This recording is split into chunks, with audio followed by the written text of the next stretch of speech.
Ya, kita akan kembali melihat apa isi Injil tentang manusia itu sendiri. Dan tema kita hari ini adalah sok kuat. Nah, kita sebagai manusia, naturnya kita ingin mandiri, kita ingin bisa berdiri di atas kaki kita sendiri tanpa bantuan yang lain. Namun sebetulnya itu adalah sebuah delusi bahwa kita berpikir bahwa kita kuat. Kita berpikir kita bisa mandiri, kita berpikir kita free dalam banyak hal. Tetapi ternyata dosa telah mendegradasi hidup kita sehingga kita sebetulnya adalah manusia yang sangat-sangat lemah. Di mana dosa sudah membuat hidup kita terpuruk, sudah membuat hidup kita tidak layak di hadapan Tuhan. Nah, disinilah peran Injil masuk, di mana ia menjadi solusi untuk setiap kelemahan kita. Kita lihat seorang pribadi yang bernama Paulus, dikatakan demikian di 2 Korintus 12 ayat yang ke-9.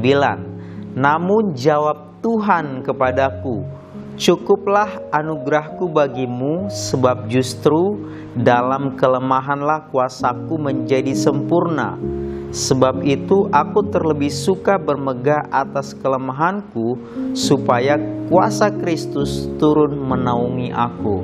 Jadi jika ada manusia di dunia ini yang merasa bisa tanpa Tuhan, jika ada di dunia ini manusia yang merasa hebat tanpa Tuhan, maka itu adalah sebuah delusi. Itu adalah sebuah kebohongan yang dia tanamkan atas dirinya sendiri. Sebetulnya tidak ada masalah yang kita bisa selesaikan sendiri tanpa anugerah Tuhan. Salah satu kelemahan kita atau salah satu yang kita pupuk dari awal adalah delusi bahwa kita merasa mampu, merasa bisa tanpa Tuhan. Dosa hanya bisa diselesaikan oleh anugerah Tuhan.